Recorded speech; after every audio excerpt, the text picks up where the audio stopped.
Pese a que el eje central de este Foro Económico Mundial que se celebra en la ciudad de Medellín es precisamente económico, otros temas cobraron relevancia en la cita hemisférica, sobre todo el referente a la crisis que se vive en Venezuela.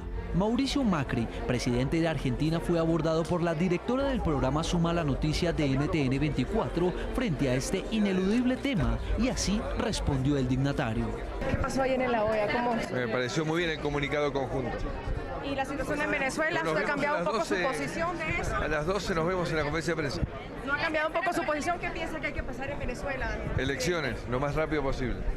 Por otra parte, Gustavo Alegret, periodista permanente de NTN 24 en Washington, logró preguntarle al presidente Juan Manuel Santos sobre el proceso de revocatorio que pide la oposición en Venezuela, y esto fue lo que le contestó el mandatario anfitrión. Usted siempre ha sido muy prudente. Sí, ¿Es también necesario ese referéndum? Es necesario que se cumpla la Constitución. Cualquier democracia requiere que se cumpla la Constitución y el revocatorio es parte de esa Constitución.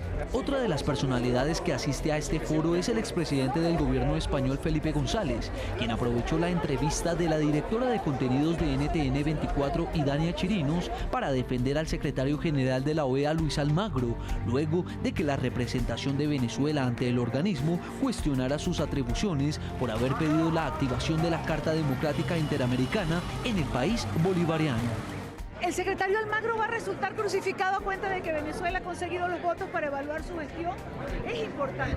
Yo creo que el secretario de la OEA ha hecho un diagnóstico sobre una situación, es su obligación y ahora todo el mundo tiene que asumir su propia responsabilidad.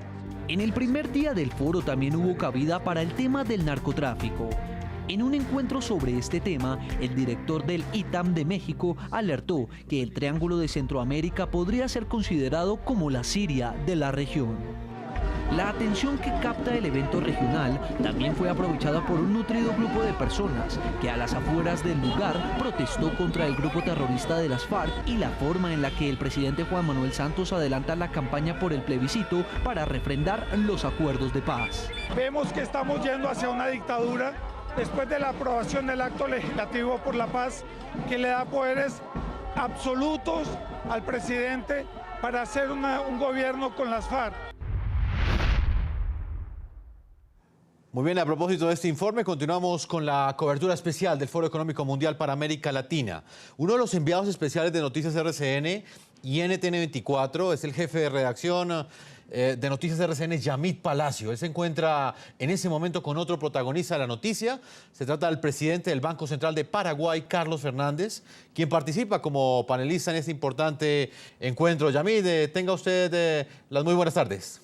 Jefferson, en este cubrimiento especial de NTN 24 hemos tenido a los organismos multilaterales, hemos tenido a los presidentes de los países, a los cancilleres, en fin, pero también hay autoridades monetarias, bancos centrales. Carlos Fernández Valdovinos es el director, el gerente del Banco Central del Paraguay. Señor Fernández, gracias por estar con nosotros. Muchas gracias a vos por la invitación y bueno, encantado de estar acá en Medellín. En este mismo sitio en el que está usted ahora, hablábamos hace unos minutos con Alicia Bárcena, que es la directora ejecutiva, la secretaria ejecutiva de la CEPAL, viendo un panorama muy complicado el resto del año para América Latina. Ustedes en Paraguay, ¿cómo lo están viendo? ¿Cuáles son sus cifras? No, es complicado porque se acabó el tiempo bueno, el tiempo en el cual simplemente uno se relajaba y los vientos de cola llevaban para el crecimiento económico, y ahora tenemos que volver a las bases, es decir, al incremento de la productividad para poder crecer. Ya no más financiamiento fácil, ya no más tampoco precios de los commodities muy elevados, y eso representa un desafío para el sector privado y para las autoridades económicas de todos los países de la región. ¿Qué está pasando con la inversión? Porque pareciera que en ciertos países de América Latina los flujos de inversión han venido disminuyéndose y los inversionistas están poniendo su dinero en algunos de los países del primer mundo que están recuperando su economía. Sí, ahí hay que hacer una diferencia entre el flujo financiero y el flujo de capital físico, digamos. En cuanto a flujo financiero, sí ocurre. En el momento en que se normalizan las condiciones monetarias de Estados Unidos, hay una salida de capital importante de algunos países de la región. En lo que se refiere a capital físico, inversiones físicas, ahí lo que se ve es una menor inversión en todo lo que se refiere a materias primas.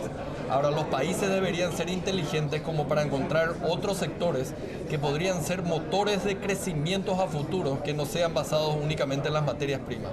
En el caso de Paraguay, por ejemplo, vemos mucho flujo de inversión brasileña yendo a Paraguay, tratando de aprovechar los menores costos de producción que se tienen ahí.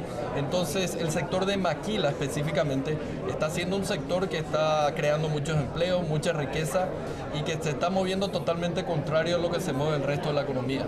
Y Paraguay, que está en un contexto que es la economía del Mercosur, ¿esos mecanismos de integración de Mercosur de verdad están funcionando para permitir a ese bloque de países obtener mejores comportamientos en la economía? En el caso de la maquila claramente funciona porque es lo que nos permite abrir todo ese mercado gigantesco que es Brasil. Se produce en Paraguay, se exporta a Brasil sin ningún tipo de problema. Ahora bien, ¿es suficiente? No, no creo que sea suficiente. Yo creo que hay mucho por explorar. Si uno mira América del Sur, ve básicamente una línea divisoria entre lo que es Mercosur y lo que son los países de la Alianza del Pacífico.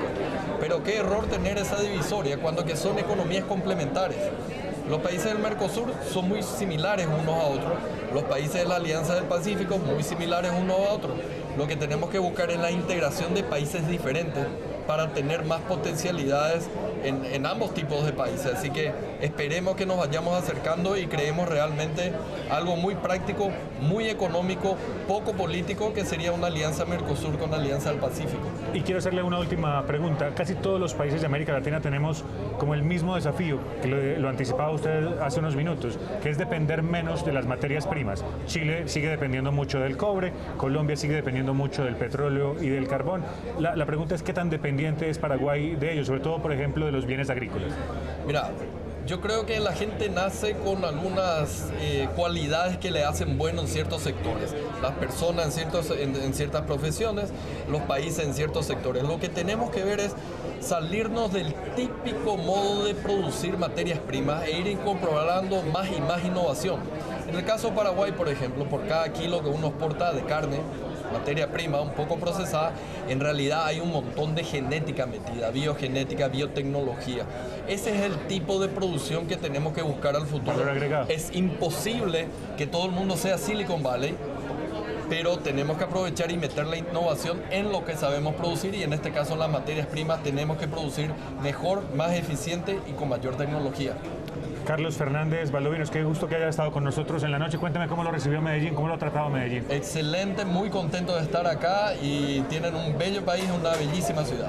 Bienvenido siempre y gracias por estar en la noche. Muchísimas gracias a ustedes. Autoridades monetarias, integrantes y líderes de los organismos multilaterales, esos son los invitados, Jefferson, de este Foro Económico Mundial en su capítulo de América Latina. También muchas gracias a usted por ese reporte, por esa entrevista con uno de los más importantes invitados que tiene este Foro Económico Mundial. Regresamos a Medellín, Colombia, con nuestros invitados. Voy con otro tema y quiero hablarlo con Juan Carlos Botero, director ejecutivo de World Justice Project, con sede en Washington, y tiene que ver con ese panel que usted va a liderar en las próximas horas y que tiene que ver con la corrupción. Señor Botero, ¿hasta dónde la corrupción en este momento es una de las peores, quizás las peores barreras, los peores obstáculos que tienen nuestras naciones para de pronto encaminar ese crecimiento económico hacia unos resultados más positivos? Sí. Bueno, sobre ese tema, digamos lo siguiente. El problema en un organismo no es que llegue la enfermedad. El problema es que no haya la capacidad de salir de la enfermedad. Entonces, cuando usted preguntaba sobre la relación entre la economía y las instituciones, el tema de fondo es dónde está la enfermedad. La enfermedad está en que nuestras instituciones carecen de las herramientas para dar respuestas a los problemas que vienen. Entonces viene la caída de las materias primas y no hay instituciones capaces de responder. La corrupción está al fondo de todo eso. Entonces, y para analizar el tema de corrupción hay que mirar el tema de la independencia de los poderes judiciales para controlar al Ejecutivo, los mecanismos independientes de control de la corrupción, las agencias anticorrupción, que en algunos países del mundo funcionan muy bien, en nuestra región no son de gran importancia, el tema de la libertad de prensa y de la función que cumplen los medios de comunicación como garantes de esa capacidad de tener en control a los organismos del Estado y la protección de la libertad de prensa. Vemos de la libertad de expresión, vemos en varios países de la región movimientos en contra de garantizar esta capacidad de los medios de informar lo que está ocurriendo y de mantener al gobierno en control. Y finalmente la labor de la sociedad civil como referente de este tema. Sí. Señor Botero, una pregunta muy breve porque se me acaba el tiempo. De pronto, una de las cosas que más le asombra a los latinoamericanos es la capacidad o la alta presencia de corrupción en sus estados. ¿En este momento es una generalidad que todos los estados del continente americano son corruptos? ¿O usted cree que hay otros más corruptos que otros? O sea, ¿cómo se puede calificar este fenómeno en nuestro continente? Bueno, nosotros hemos medido el tema de corrupción en 120 países y la región sí tiene niveles muy altos de corrupción en general, pero son niveles más bajos que otras regiones. Y cuando usted mira las cifras en detalle, la corrupción no es toda igual. Cuando uno mira el nivel de corrupción en las autoridades judiciales es mucho más bajo que en otras autoridades. En particular, en general en la región de América Latina, la percepción de la población sobre la corrupción es que ella se centra mucho en el tema del legislativo, o sea, los congresos tienen muy bajo nivel de credibilidad en materia de corrupción, se percibe que eso es una feria de favores y en el tema del ejecutivo hay gran variedad en la región también, de nuevo en algunos países con mayores niveles de corrupción percibida por la población, en Venezuela por supuesto muy alto, en el tema de Brasil ahorita estamos saliendo de eso por supuesto, de acuerdo, hay grandes variaciones en la región. Pues, señor Juan Carlos Botero, yo le agradezco a usted como director ejecutivo de World Justice Project que nos haya acompañado. Como lo dije al comienzo, usted es uno de los participantes de este Foro Económico Mundial. Muchas gracias por haber estado con nosotros. Muchas gracias, Jefferson, por la invitación y a la audiencia un saludo muy especial. A usted por haber estado con nosotros. Vamos a hacer una segunda pausa comercial, no sin antes leer algunas de las respuestas, las opiniones de ustedes, nuestros televidentes, al planteamiento que les hemos hecho hoy a propósito del Foro Económico Mundial para América Latina. ¿Es usted optimista o pesimista frente a la economía de su país? Y les preguntamos de su país porque en este momento la señal del programa La Noche y de NTN 24 llega a todo el continente americano. Leamos algunas de las respuestas que llegan en este momento. Ralph Consuegra dice lo siguiente: creo que no hay coherencia entre crecimiento económico y mejores oportunidades laborales.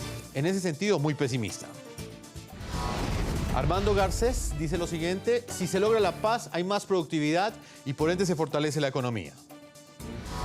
Y le damos uno más, el de Mauricio, otro televidente que hasta ahora sigue La Noche. Un gobierno que dice, si no hay paz, no hay progreso, me hace muy pesimista. Vamos a una pausa a comerciales. Cuando regresemos, estaremos hablando con Juan Mario Lacerna, consejero editorial de la revista Dinero. También es un analista político muy reconocido en Colombia. Hablaremos de las declaraciones que ha entregado el presidente Juan Manuel Santos a propósito de una pregunta que le ha planteado uno de nuestros periodistas de NTN 24, Gustavo Alegría, que estuvo allí en la ciudad de Medellín. Una pausa y ya regresamos a la parte final de este programa La Noche.